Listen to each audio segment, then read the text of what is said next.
కీర్తన 21 इसके लिए हम निकाल लेंगे भजन संहिता 21वां अध्याय 21వ కీర్తన మొదటి వచనాన్ని మనమందరం కూడా కలిసి చదువుకుందాం. 21वां अध्याय पहला वचन हम सभी एक साथ मिलकर पढ़ेंगे. కీర్తనలో 21వ అధ్యాయము మొదటి వచనం. भजन संहिता 21वां अध्याय पहला वचन. యెహోవా రాజు నీ బలమును బట్టి సంతోషించుచున్నాడు, నీ రక్షణను బట్టి అతడు ఎంతో హర్షించుచున్నాడు. మరోసారి చదువుదాం. और एक बार पढ़ेंगे. యెహోవా రాజు నీ బలమును బట్టి సంతోషించుచున్నాడు, నీ రక్షణను బట్టి అతడు ఎంతో హర్షించుచున్నాడు. మరొక వాక్యాన్ని చదువుదాం. और एक वचन में पढ़ेंगे. ఆదికాండము उत्पत्ति किताब 2వ అధ్యాయము दूसरा अध्याय 15వ వచనం. 15वां वचन. ఆదికాండము उत्पत्ति किताब 2వ అధ్యాయము दूसरा अध्याय 15వ వచనం. 15वां वचन. ఈ వచనాన్ని కూడా మనం అందరం కలిసి చదువుకుందాం. इस वचन को भी हम सभी एक साथ मिलकर पढ़ेंगे. మరియు तब यहोवा దేవుడైన యెహోవా ధరను తీసుకుని ఏదైనా తోటను సేద్యపరచుటకు దాన్ని కాచుటకు దానిలో ఉంచాను. మరోసారి చదువుదాం. और एक बार पढ़ेंगे इस वचन को. మరియు దేవుడైన యెహోవా ధరను తీసుకుని ఏదైనా తోటను సేద్యపరచుటకు దాన్ని కాచుటకు దానిలో ఉంచాను. ప్రార్థన చేసుకుందాం. प्रार्थना करेंगे. हे हमारे अति पवित्र सदा युगानियों के रहने वाले परमेश्वर, हमारे प्रिय पुत्र प्रभु यीशु मसीह के नाम से आपके चरणों में आते हैं, झुकते हैं, प्रणाम करते हैं, धन्यवाद देते हैं, आपकी स्तुति आपकी महिमा आपकी बड़ाई करते हैं प्रभु जी. सुबह से लेकर प्रभु जी आपके अनुग्रह में आप हमें चलाते हुए आ रहे हैं, इसके लिए आपको धन्यवाद करें परमेश्वर. इस मुख्य वर्तमान के लिए प्रभु जी हम आपको धन्यवाद देते हैं प्रभु जी. प्रभु जी आपके दास को प्रभु जी आपने ग्रहण किया, उसके लिए आपको बहुत बहुत धन्यवाद देते हैं. हे परमेश्वर भजन संहिता 21वां अध्याय पहला वचन के अनुसार प्रभु जी उत्पत्ति किताब दूसरा अध्याय के अनुसार प्रभु जी आप हमसे हम सबसे प्रभु जी आप बातें करें. मेरे परमेश्वर मेरे प्रभु जी आपके दास को आप अभिषेक करें प्रभु जी. आपका अनुग्रह आपके दास के ऊपर आप बनाए रखें. मेरे परमेश्वर मेरे प्रभु जी आपके बहुमूल्य लोगों के छिड़काव के नीचे लाते हैं प्रभु जी. आपके दो तरफ शुद्ध करें, आप पवित्र करें प्रभु जी. प्रभु जी मेरे आपके क्रूस के पीछे आपके दास को प्रभु जी आप छिपा कर रखें प्रभु जी. प्रभु जी आप बोले और आपका दास सुने प्रभु जी आप सहायता करें. मेरे परमेश्वर हम आपकी उपस्थिति चाहते हैं प्रभु जी. अंधकार की शक्तियों को नाज़री प्रभु यीशु मसीह के नाम से भागते हुए दूर करते हैं प्रभु जी. आप इनके नाम को ऊंचा करते हैं, आपकी महिमा बढ़ाई करते हैं. विनती प्रार्थना को शीघ्र आने वाले पर उद्धार करता प्रभु यीशु मसीह के नाम से इस प्रार्थना को मांगते हैं प्रभु जी. आमीन.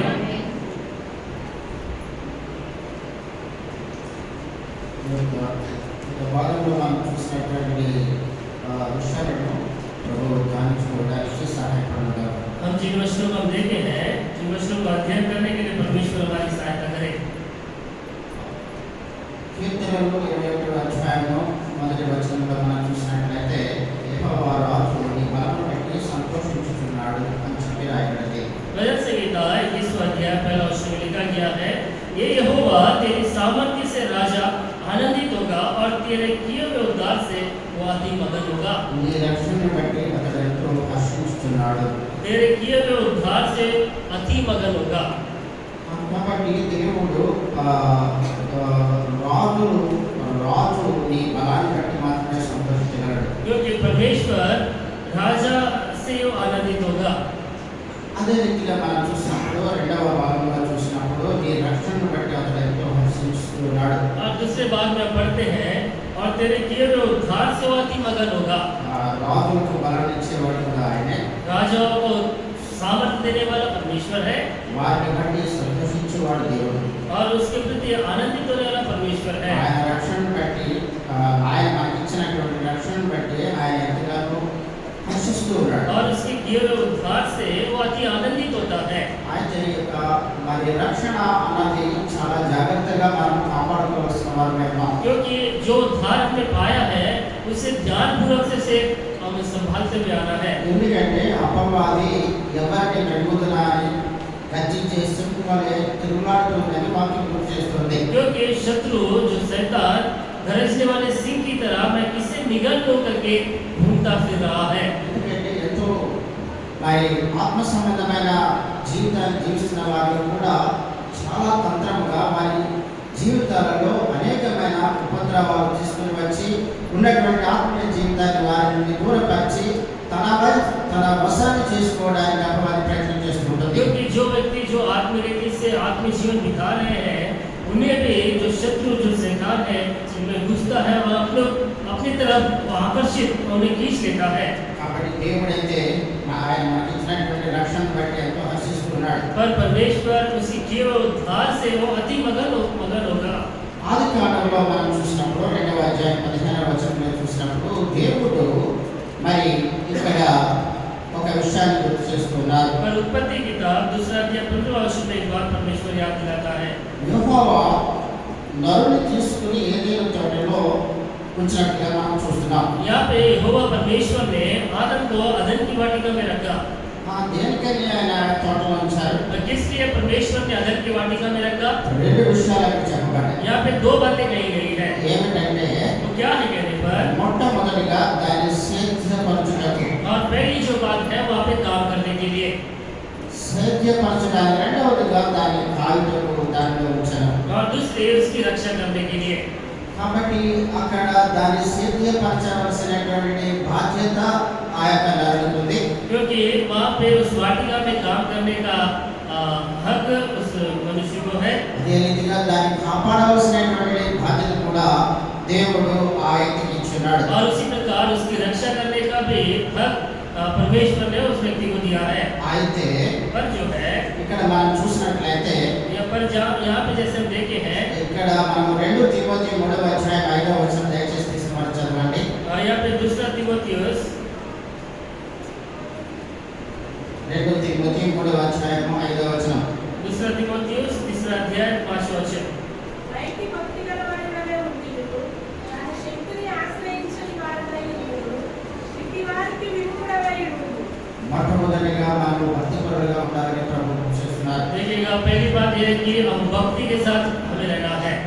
భక్తితో ఉన్నప్పుడు మాత్రమే, దాన్ని మనం ఆశ్రయించినప్పుడు మాత్రమే దేవుడు మనల్ని చూసి ఆయన సంతోషించేవాడుగా जब ఉంటాడు. हम भक्ति के साथ रहकर जब उसके ऊपर हम निर्भर होते हैं तभी परमेश्वर में देखकर हमारी सहायता करता है. భక్తి అంటే దైవత్వము. क्योंकि भक्ति करने पर दैवत्व हम कह ఆ सकते हैं. దైవత్వం అంటే దేవుని యొక్క స్వభావము. क्योंकि भक्ति यानी दैवत्व यानी परमेश्वर का स्वभाव. ఉదయం జరిగినటువంటి ఆరాధన వర్తమానంలోను ప్రభు బలిలో పాల్గొనే ముందు టేబుల్ మెసేజ్ లో కూడా మనం ఏ విషయాలు గుర్తు చేసుకుంటూ ఉన్నాం. क्योंकि अब सुबह आराधना के वर्तमान में भी और मेष के वर्तमान में भी उन्हीं बातों को हम ध्यान देते हुए आ रहे हैं. కనుక ఆయన క్షమించాడు మనల్ని. क्योंकि परमेश्वर ने हमें क्षमा किया है. ఆయన మనల్ని కనికరించాడు అని చూసాం. क्योंकि उन्होंने हमारे पर तरस खाया है करके हमने ఆ देखा. దైవత్వం ఎవరిలో ఉంటుందో, ఎవరిలో అయితే భక్తి ఉంటుందో దేవుడు వారిని చూసి సంతోషిస్తాడు. क्योंकि जो जिन व्यक्तियों में ये भक्ति और दैवत्व रहता है परमेश्वर उन लोगों को देखकर मगन होता है. ఆయన యొక్క తోటలో ఉంచబడినటువంటి వ్యక్తి దేవుడు చెప్పినటువంటి మాటలను ఆయన పెడచెవిని పెట్టడం ద్వారా తాను అక్కడ మరి పాపంలో పడిపోయినట్లుగా వాక్యం గుర్తు చేస్తుంది. पर परमेश्वर ने जो वाटिका में जो व्यक्ति को रखा है उन्होंने बातों को अनसुनी करने के द्वारा पाप को व्यक्ति गिर गया है. తద్వారా మరి ఈ యొక్క యావత్ లోకంలో ఉన్నటువంటి మానవులందరికీ కూడా ఈ యొక్క శ్రమలు లేక వ్యాధులు లేక కష్టాలు మానవుడు అనుభవించవలసి వచ్చింది. क्योंकि सारी दुनिया में रहने वाली मानव जाति जो है ये सारे कष्ट, ये जो तकलीफ, ये जो दुख, ये वेदना सब कुछ सहना पड़ता है. యోహాను సువార్త 5వ అధ్యాయం 5వ వచనంలో కూడా మనం చూసినప్పుడు यमुना जी सुसमाचार 15वां अध्याय 5वां वचन में जब हमने देखा, ఎవడు నా యందు నిలిచి ఉంటాడో నేను ఎవరి యందు నిలిచి ఉందునో వాడు బహుగా ఫలిస్తాడని చెప్పండి. क्योंकि जो मुझ में बना रहता है और मैं उसमें बना रहूंगा वहाँ वो अधिक फल लाएगा.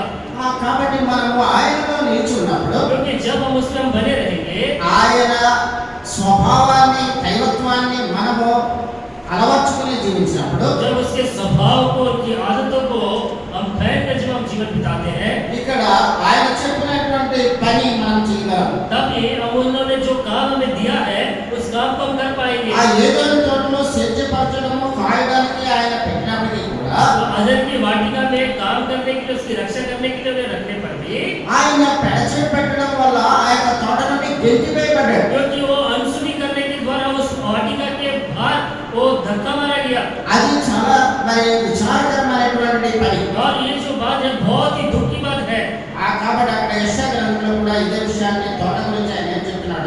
एशिया की किताब में इसी वाटिका के बारे में क्या कहता है? యెషయా గ్రంథము एशिया की किताब 5వ అధ్యాయము 5वां अध्याय మొదటి వచనం తీసుకుని చదవండి. पहला वचन पढ़िएगा। నా ప్రియుని గూర్చి పాడిన వినుడే, అతని ద్రాక్షాతోట బట్టి నా కృష్ణుల వారిని గూర్చి పాడిన వినుడే. సత్తువ భూమి గల కొండ మీద నా ప్రియుని ఒక ద్రాక్షాతోట ఉండెను. రెండు కూడా ఆయన చదవండి. దానిని బాగుగా త్రవ్వి కానని ఏరి అందులో శ్రేష్టమైన ద్రాక్షాతీలను నాటించెను. దాని మధ్యను గుంజు ఒకటి వేయించి ద్రాక్షా తొట్టిని తొలగించెను. ద్రాక్షా పండు ఫలింపవల్లని ఎదురు చూస్తుండెను, కానీ అది పాలు ద్రాక్షను కాచెను. కానీ ఇక్కడ దేవుడు ఎంతో ప్రయాస మనందరి కొరకు ఎంతో ప్రయాస పడుతూ ఉన్నాడు. यहाँ पे परमेश्वर हमारे प्रति कितना ही प्रयास करता है। ఆ సత్తువ గల కొండ మీద నా ప్రియునికి ఒక ద్రాక్ష తోట ఉండేను అని రాయబడింది. देखेगा उसकी धाक की एक उपजाऊ के ऊपर एक धाक की भारी है। ఆ యొక్క భూమి ఎలాంటిది? और वो जो भूमि कैसी है? సత్తువ గల భూమి. वो अति उपजाऊ वाली भूमि है। ఆ భూమి మరి నా ప్రియునికి ఒక ద్రాక్ష తోట ఉందని చెప్తున్నాడు. और वो कहता है मेरे प्रिय के लिए एक धाक की भारी है। ఆ యొక్క ద్రాక్ష తోటలో దేవుడు మనల్ని ఉంచాలని ఆయన ఎదురు చూశాడు. और परमेश्वर ने चाहा कि उस धाक की भारी में रखना। దాని మధ్య బూజు ఒకటి వేయించి ద్రాక్ష తొట్టిని తొలిపించాడు అని రాయబడింది 2వ వచనంలో. और दूसरा वचन में वहाँ पे मिट्टी बुलवाई और पत्थर भिनवा कर एक गुम्बद वहाँ पे बनवाया। అయితే ద్రాక్ష పండు ఫలింపవాలని ఎదురు చూస్తున్నప్పటికీ కూడా అది నిరుపయోగమైనటువంటిది. కారు ద్రాక్షలు కాసినట్లుగా అది తినడానికి ఉపయోగకరమైనవి కాకుండా పోయాయని చెప్పి ఆయన విచారిస్తున్నాడు. क्योंकि वहाँ पे धाक की जब आशा लगाए हुए बैठे थे, परंतु वो निकम्मे दागने लगे, कोई काम का वो दाग नहीं थी। అయితే దేవుడు మన పట్ల చాలా గొప్ప ఆశయం కలిగి ఉన్నాడు. पर परमेश्वर हमारे प्रति इसको बड़ी आशा लगाए बैठा है। దీనికి కారణం ఏంటంటే అపవాది ఏ విధంగా అయితే ఆదాముని అవ్వని కూడా మోసపరిచిందో, जिसका कारण क्या कहने पर शत्रु किस तरह से आदम और हव्वा को उन्होंने धोखा दिया है, అదే రీతిగా ఈ లోకంలో ఉన్న ఆయన బిడ్డలని మనల్ని కూడా అది చాలా సునాయాసంగా మోసం చేయాలని ఎదురు చూస్తుంది. इसी प्रकार इस दुनिया में भी हमें भी इतने आसान से हमें धोखा देना चाहता है। రెండవదిగా మనము కాపలా కాయకపోతే, यदि दूसरी जो बात है, यदि हम उसकी रक्षा ना करें, కాపలా అంటే మన హృదయం అనేటువంటి దానిని మనం సరైన రీతిగా మనం కాచుకోకపోతే, यदि रक्षा करना, यदि अपने मन को सही रीति से यदि हम उसकी रक्षा ना करें, అక్కడ ఆదాము ఏ విధంగా తన యొక్క వస్త్రాన్ని పోగొట్టుకున్నాడు, जिस प्रकार उस वाटिका में आदम अपने वस्त्र को उन्होंने खो दिया है తన యొక్క స్థానాన్ని పోగొట్టుకున్నాడు. और अपनी जगह को उन्होंने खो दिया है, అదే విధంగా దేవుని యొక్క స్వరూప్యతను పోగొట్టుకున్నాడు. और उसी प्रकार परमेश्वर के स्वरूप को उन्होंने खो दिया है, ఆ ఏదైనా తోట నుండి గెంటి వేయబడ్డాడు. और सदन की वाटिका से उन्हें बाहर निकाला गया।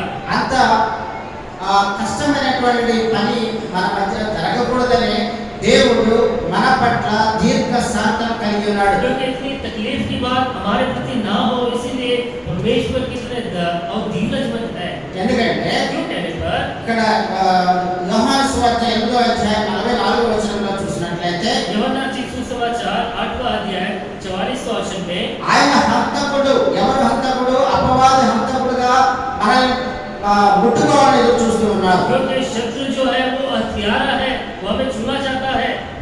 కాబట్టి మనము ఎందుకని ఆరాధన చేయాలి, ఎందుకు ప్రార్థన చేయాలి, ఎందుకని సంభాషణలో ఉండాలని పదే దేవుని యొక్క వర్తమానాన్ని అందిస్తున్నటువంటి బిడ్డలు చుట్టూ వస్తున్నారు. क्यों बार-बार हमारे परमेश्वर की आराधना करना है, परमेश्वर की आराधना करना, प्रार्थना करने करके वर्तमान दिया जाता है। ఎందుకంటే దేవుని బిడ్డల యొక్క సహవాసాన్ని ఒకవేళ మనం దూరపరుచుకున్నట్లయితే, यदि परमेश्वर की जो संगति से यदि हम दूर चले जाए, ఆటోమేటిక్గా అపవాది మనలో ప్రవేశించి స్థిర నివాసం చేస్తుంది. क्योंकि ऑटोमेटिकली जो शत्रु जो शैतान हमारे मन में आकर वो निवास करता है। కనుక ఇక్కడ చెప్పబడింది इसीलिए यहाँ पे लिखा गया है యోహాను సువార్త 4వ అధ్యాయము జాన్ గాస్పెల్ చాప్టర్ 8 यूहन्ना की सुसमाचार 8वां अध्याय 44వ వచనం తీసిన వారు చదవండి. 44वां वचन पढ़ेगा।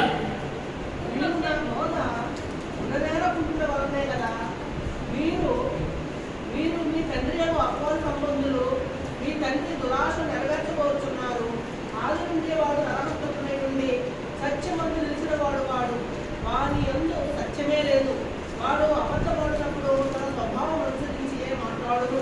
వాడు అబద్ధికుడును అబద్ధమునకు జనకుడై ఉన్నాడు. అబద్ధానికి జనకుడై ఉన్నాడు. ఎవరు? झूठ का पिता है कौन? సాతాను. शैतान। ఆ యొక్క సాతాను చాలా తంత్రముగా దేవుని బిడ్డలను మరి తన యొక్క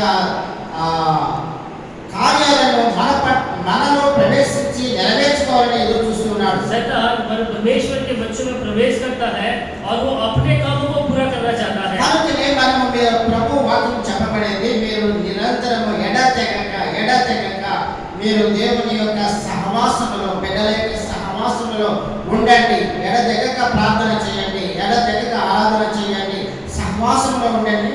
పదే పదే చెప్పబడుతుంది. इसीलिए परमेश्वर का वचन बार-बार हमें याद दिलाता है कि उसकी संगति में लगातार बने रहो और लगातार प्रार्थना करते रहो करके परमेश्वर का वचन हमें याद दिलाता है। ఎందుకంటే మొదటి పేతురు 4:8 చూసినట్లయితే అపవాది గర్జించే సింహం ఎదురు చూస్తుంది. क्योंकि पहला पत्रस 14:8 के अनुसार शत्रु जो शैतान है गरजने वाले सिंह की तरह ढूंढता रहता है। కనుకనే మనం ప్రకటన గ్రంథం 3:1 కూడా ఇదే విధంగా జీవించుచున్నామన్న మరి చదవండి ఆ మాట కూడా. ప్రకటన గ్రంథం 3:1 देखिएगा और एक वचन प्रकाशित वाक्य 3 अध्याय पहला वचन। సార్దీసులో ఉన్న సంఘపు దూతకు ఇలాగు వ్రాయుము, 7 నక్షత్రములను దేవుని 7 ఆత్మలను గలవాడు చెప్పు సంగతులేమనగా, నీ క్రియలను నేను ఎరుగుదును. ఏమనగా జీవించుచున్నావన్న పేరు మాత్రం ఉన్నది కానీ నీవు మృతుడవే. ఒకవేళ మనము దేవుని యొక్క బిడ్డల యొక్క సహవాసంలో లేకపోయినట్లయితే, यदि हम परमेश्वर के बच्चों की संगति में यदि हम नहीं है तो, దేవుని యొక్క కార్యాలను మనం నెరవేర్చలేకపోతున్నట్లయితే, यदि हम परमेश्वर के कामों को आप पूरा नहीं कर रहे हैं तो అక్కడ ఏమంటే హెచ్చరిక ఉంది.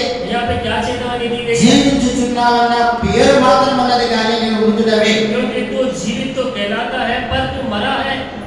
ఎందుకని ఆ విధంగా చెప్పబడింది? क्यों इस रीति से वहाँ पे कहा गया है? ఫిలిప్పీయులకు రాసిన పత్రిక 1:30 మనం చూసినట్లయితే, फिलिप्पियों की पत्री पहला अध्याय 30 वचन में यदि हम देखें, క్రీస్తునందు విశ్వాసం ఉంచడం మాత్రమే కాదు, क्योंकि मसीह के ऊपर विश्वास सिर्फ रखना नहीं, ఆయన పక్షమున శ్రమ పడుటయు ఆయన పక్షమున మీకు అనుగ్రహింపబడినది రాయబడింది. क्योंकि वैसे ही परिश्रम करना और जैसे तुम करते हो। కాబట్టి మనం విశ్వాసం ఉన్నంత మాత్రాన మనము దేవుని యొక్క రాజ్యంలో మనం చేరలేము. क्योंकि केवल विश्वास के द्वारा हम परमेश्वर के राज्य में हम पहुंच नहीं सकते हैं। దానికి సంబంధించిన క్రియలను కూడా మనం చేయాలి. और उसके साथ उस प्रकार के कामों को भी हमें करना है।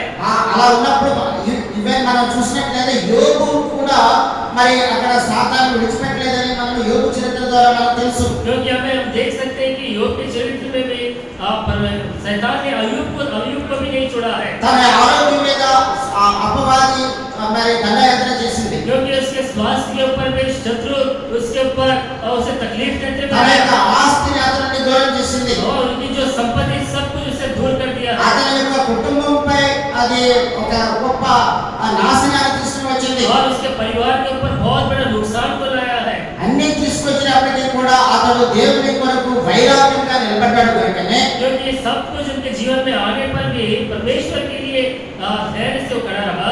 అతడు తన యొక్క మరి అంతిమ విజయాన్ని ఆయన పొందగలిగాడు. देखिएगा अंत में उन्होंने जय को उन्होंने पाया है। మనం చూస్తూ వెళ్తున్నట్లయితే यदि हम देखते हुए जा सकते हैं, అపవాది ఎంతో గొప్ప పేరు ప్రతిష్టలు పొందినటువంటి దైవ జనులను సహితము మరి తన యొక్క తంత్రాల ద్వారా మరి అది కింద పడవేసినట్లుగా చూడగలం. क्योंकि शत्रु जो शैतान है इतने ही परमेश्वर के भक्त लोगों को खींच कर उन्होंने नीचे गिरा दिया है। ఒకానొక సందర్భంలో మనం చూసినప్పుడు एक समय में यदि हम देखें, మనము చూస్తున్నటువంటి అబ్రహాము జీవితంలో కూడా जब देख सकते हैं जैसे अब्राहम के जीवन में भी, నిన్ను బట్టి నేను బ్రతుకుతున్నట్లుగా నీవు నా సహోదరుడు అని చెప్పు అని చెప్పి ఒక అబద్ధాన్ని చెప్పి ఆ విధంగా ఆమెను ప్రేరేపించినట్లుగా మనం చూడొచ్చు. देखिए अब्राहम कहते हैं तेरे द्वारा मैं जीवित रहूं, इसलिए तू एक झूठ दे, उनसे कहते तू मेरी बहन है। కాబట్టి అక్కడ అబ్రహాముకి అతను నా యొక్క హృదయానుసారం చెప్పబడింది. क्योंकि अब्राहम से कहा तू मेरे मन के अनुसार है। అంత మాత్రమే కాదు, అతను యథార్థవంతుడని చెప్పబడింది.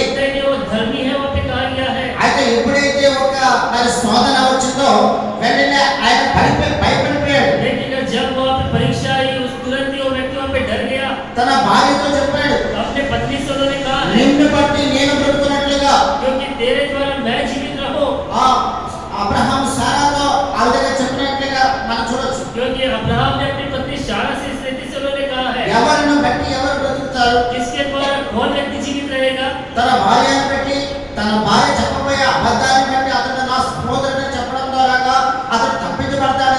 వివాహం వచ్చిందే తప్ప దేవుడు నన్ను పిలిచాడు, దేవుడు నాకు సహాయకుడు, దేవుడు నన్ను క్షమించాడు, దేవుడు నా పట్ల కనికరించాడు అనేటువంటి విషయాన్ని అతను మర్చిపోయాడు. क्योंकि उन्होंने ये झूठ अपने पत्नी से कहलवाने लगा, पर परमेश्वर ने मुझे बचाया, परमेश्वर मुझे छुड़ा सकता है, परमेश्वर मेरी रक्षा कर सकता है। అంత గొప్ప మరి నీతిమంతుడైనటువంటి అబ్రహామే ఆ విధంగా మరి ఒకానొక సమయంలో అతను పడిపోయినటువంటి విషయాన్ని చూసినప్పుడు और इतना बड़ा विश्वासी जो अब्राहम इतने एक समय में वो गिर गया है, यदि हम देख सकते हैं। నీ పరిస్థితి నా పరిస్థితి ఏంటి? आपकी परिस्थिति हमारी परिस्थिति क्या है? అబ్రహాం ఆదాము యొక్క పరిస్థితి ఏంటి? और आदम की परिस्थिति क्या है?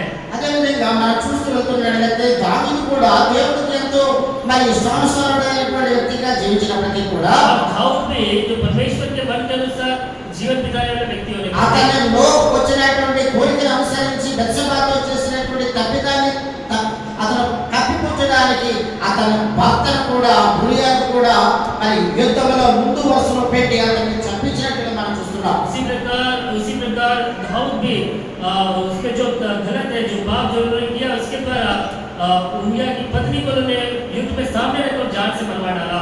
ఇవన్నీ కూడా అపవాది దేవుని బిడ్డల యొక్క హృదయంలో తీసుకొచ్చేటువంటి తలంపు. ये सभी शत्रु जो है परमेश्वर के बच्चों के मनों में, उनके हृदय में लाने वाले विचार है। అంత మాత్రమే కాదు, सिर्फ उतना ही नहीं, ఇశ్రాయేలు ప్రజలకు మొట్టమొదటి రాజుగా అభిషేకించబడినటువంటి సౌలు కూడా మరి అతను చేసినటువంటి తన యొక్క ఇష్టానుసారమైనటువంటి పరిపాలన దృష్ట్యా తన రాజ్యాన్ని అతను కోల్పోయినటువంటి పరిస్థితి వచ్చింది. इसी प्रकार इस्राएल का जो पहला जो राजा जो सौल भी अपने मन मर्जी के अपने राज्य को चलाने के द्वारा अपने राज्य पद को उन्होंने खो दिया है। అయితే దేవుడు నీ పట్ల నా పట్ల గొప్ప ఆశలు కలిగి ఉన్నాడు. परमेश्वर आपके प्रति हमारे प्रति एक बड़ी आशा लगाए बैठा है। మనము క్లుప్తంగా చూసుకొని ముగించుకుందాం. जिसको देखकर समाप्त कर देंगे। ప్రకటన గ్రంథంలో మనం చూసినట్లయితే प्रकाशित वाक्य, దేవుడు నిన్ను నన్ను ఎందుకనే కాపాడాడు, ఎందుకనే రక్షించుకున్నాడు? परमेश्वर ने आपको हमें किस लिए उन्होंने बचाया है?